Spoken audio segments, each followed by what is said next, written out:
I had this interesting moment this morning. What is being your best self? What is being your best self versus being your favorite self? Because I have all these affirmations around me to close your eyes and imagine the best version of you possible. That's who you really are, and let go of any part of you that doesn't believe it. And I have chewed on that for years in my attempt to be a better person, to read, to learn, to dig deep, to do the things, to heal, to set boundaries and all the things.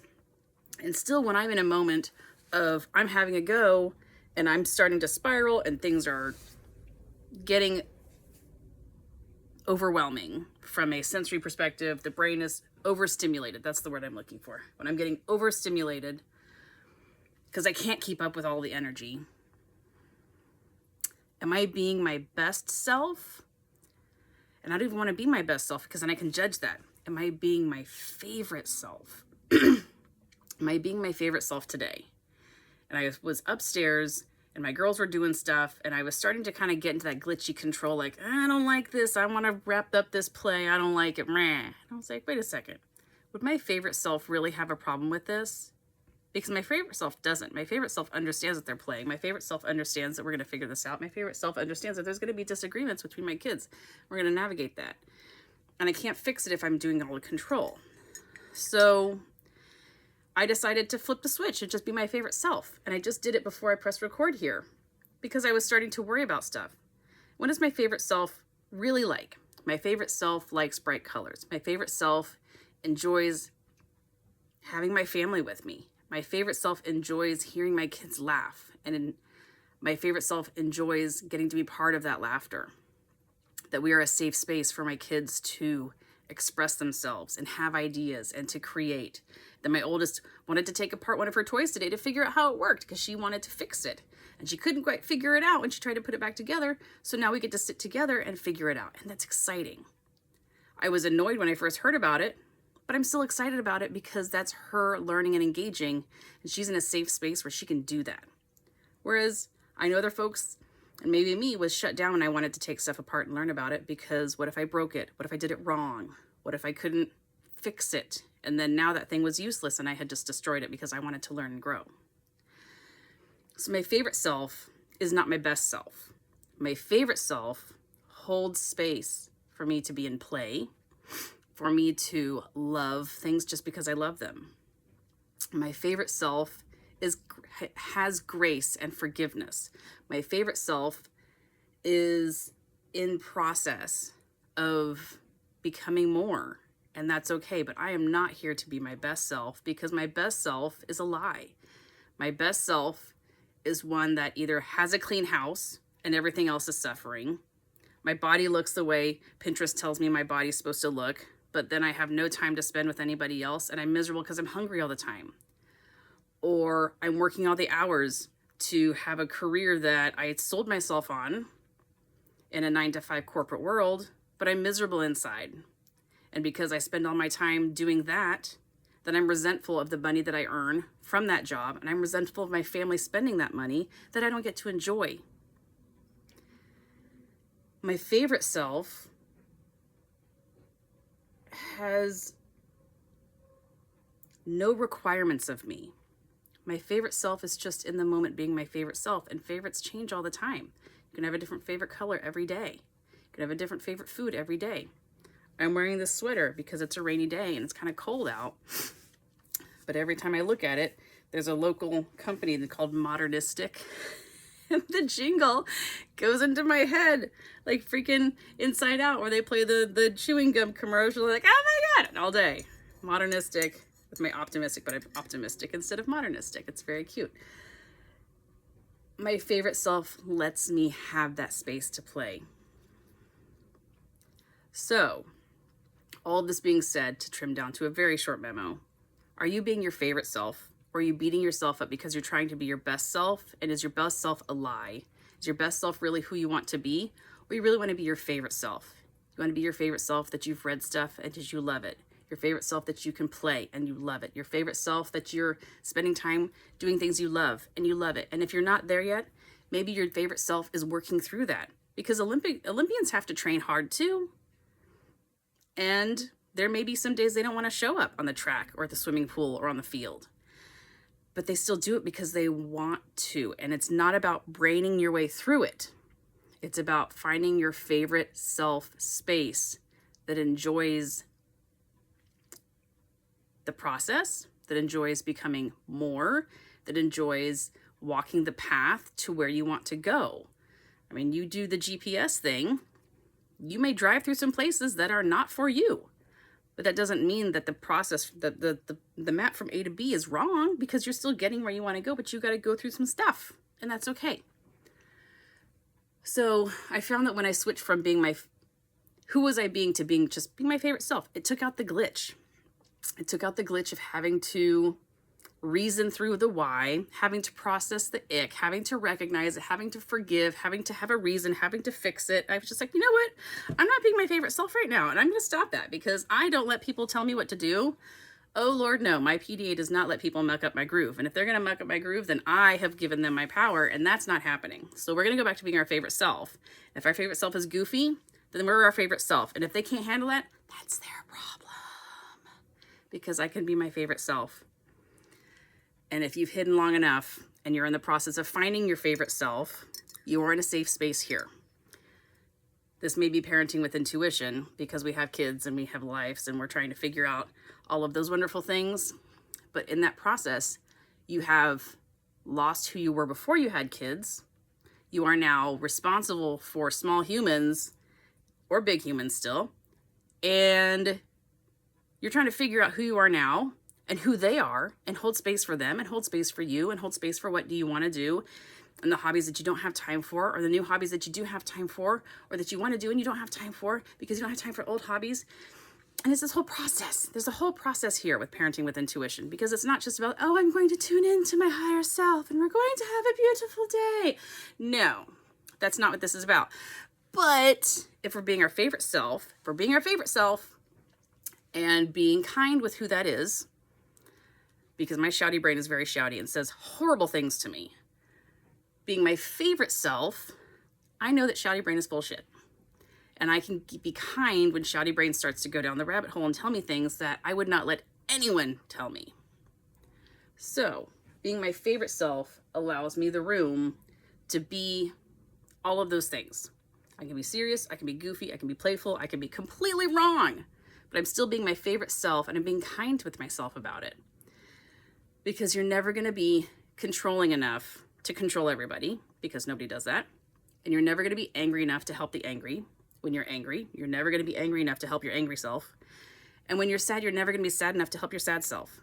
So being your favorite self, whether you want to be invisible and your favorite self is less invisible or more invisible to find relief in the quiet, or your favorite self is more playful because the shouty brain is very angry, or the shouty brain is very controlling or judging. Giving yourself room to be your favorite self, that allows your inner child to come play, that allows your corporate boss to come play, that allows your complete bless your mess to come play. And they can all play together, and we can have a good time, because there's no perfection. Perfection is a lie. So your best self is a lie, but you can be your favorite self, and you can ask yourself to do a good job for yourself and for your kids, and to show up. And by being your favorite self, that is the easiest way that you can show up for yourself and for your family and for your kids.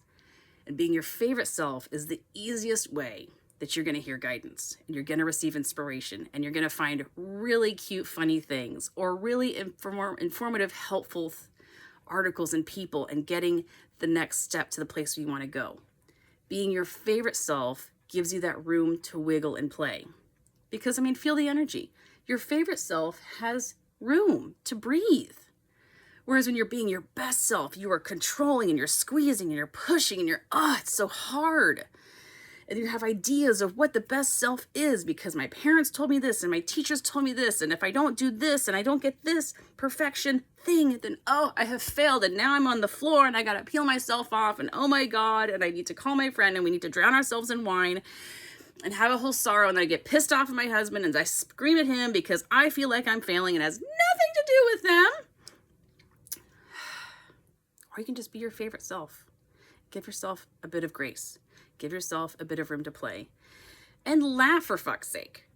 Laugh. Your favorite self is gonna laugh. Your favorite self is gonna fart. Your favorite self is gonna make a mess. Your favorite self is going to be able to laugh at the shit that goes on in life. Because that is the joy of this beautiful life. And your kids don't ever judge things until you teach them to judge it. What do kids do the whole time? They laugh all the time. They do shit and they laugh. They get covered in mud and they laugh. They smear poo from their diaper and they laugh. They laugh because that's all we can do here. I mean, honestly, this place is ridiculous. There's so much going on. It's crazy. You cannot keep up with the amount of energy and shit flying about. So you have to laugh through it. You have to enjoy and love this beautiful, chaotic place that we chose to come here in our beautiful human costumes to dress up in this wonderful imaginary land, and beautiful Mother Earth has agreed to let us play here on her stage. So just have fun with it. Be your favorite self. I mean, if it glitches you out, tell me why. If you can't do it, tell me why, and we'll talk. Because I know in my being that your favorite self is in there and your favorite self wants to play. Maybe we need to just do some practice on letting your favorite self out. Finding your favorite self. If you have struggled, if you are in the throes of it, if you are trying to figure out what the shit's going on with your family, with your kids, with all the other things out in the ethers, let's talk about it. Because it is confusing. Maybe you don't know who your favorite self is anymore. And I understand that. I had to dig for my favorite self and I had to think. So maybe that's something we can talk about. How do you find your favorite self? Who is your favorite self? And let's play with the process of finding your favorite self. Maybe, how do you feel about that? Because I like the conversations and I like when we get to play and I like when you all feel relief from this process because there's no hard or fast rule. My favorite self has things that you may hate. And your favorite self is like, I'm sorry, we're not going to hang out together because you want this and I want this, and that's okay.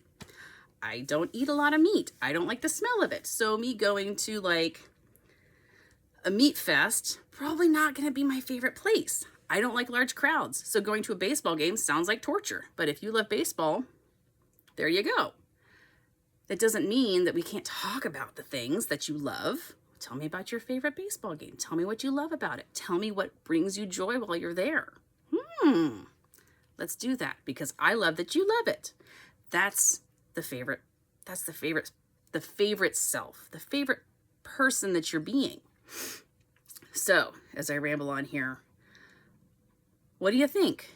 What is your favorite self like? Can you draw a picture of your favorite self? Can you flip the switch and just let yourself be your favorite self? Can you let yourself off the hook? Oh, puritanical conditioning here.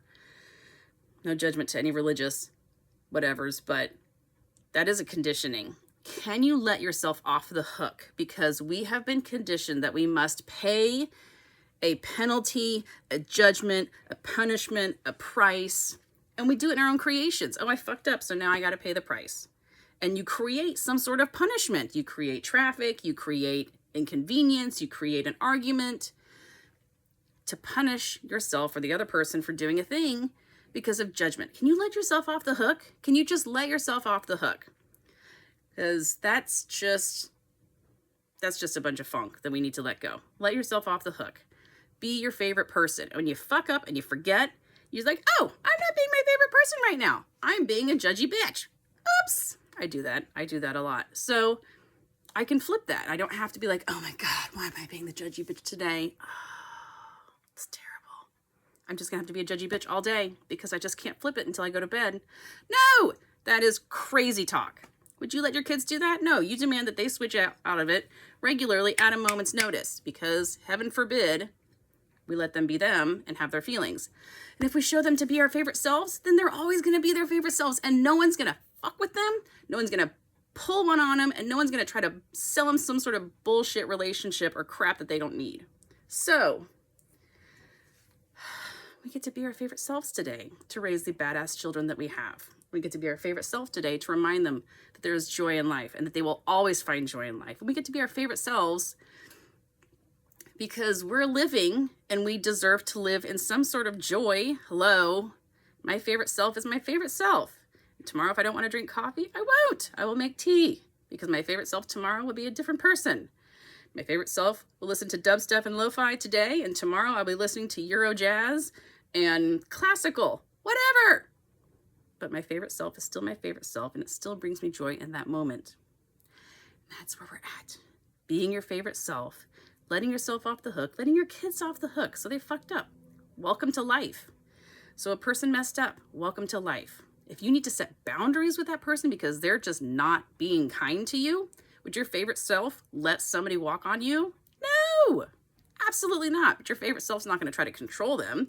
Your favorite self is just going to be like, this is not working. So we're going to have to do this differently now. Your favorite self is going to find that guidance and that help and that support. Your favorite self is empowered. Your favorite self is grounded. Your favorite self is excited and expansive. Your favorite self knows no limits. Your favorite self feels powerful to the nth degree.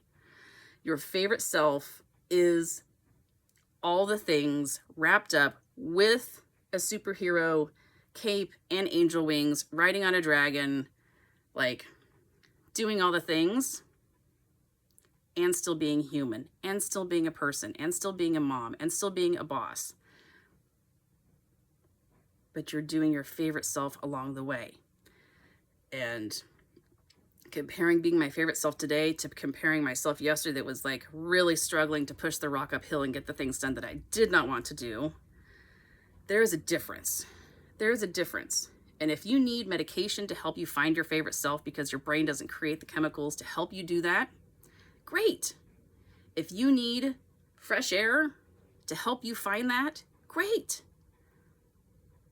If you don't feel like you can have those things, let's talk, because you can.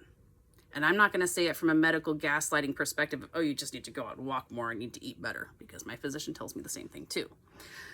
But let's talk and let's find a way to help you find that feeling and get grounded in that space. Even if you can't physically go outside, even if you physically can't do the things that you're wanting to do, if you're not emotionally ready to do those things, let's talk about it. Because there's a lot going on if you are intuitive and you're feeling all the things. There's a lot going on when you're managing other people's lives. Small humans, oh my God, amazing. Chaos. A lot of us don't handle those two things well together. If you are neurodivergent or no neurodivergent people, if you are navigating that with an illness, with the medical system, or whatever's going on, like if you're navigating a thing, let's talk, because there's a lot going on. But we can tune in to our favorite self somewhere to allow that breath of relief. Like, I'm not even talking a full breath, but just a little of breath relief. We'll find it. Let's talk about it, because there's no need for any of us to suffer. There's no need for any of us to forget that we are made of stars and our laughter creates galaxies. There's no need for us to forget. So, as I get into it, I tell my children regularly, remember that you are made of stars and your laughter creates galaxies, because our energy is important and it creates so much. And there is no energy or being in this universe that would want us to feel anything less than the absolute most amazing self that we could ever find. And if you feel that that energy is asking you to be less, then that is not an energy that you need to be friends with. And that is the discernment between, does this help me? Is this guidance? or is this something else? Because if it makes you feel less, if it's judging you, if it's asking you to do unkind things to yourself or other people, that's not an energy you need to be friends with. Again, I don't have hard and fast rules on who you need to talk to and what angels are going to be your guides and how you need to meditate in the morning or when you need to meditate, if you even want to meditate. Don't care. Your favorite self will find that for you. But if you're finding energy that is unkind and does not help you feel like your favorite self, then that's not an energy you need. And if you're not sure how to shake it, let's talk, because there's a whole lot going on there, and let's talk through it. Okay? Mwah!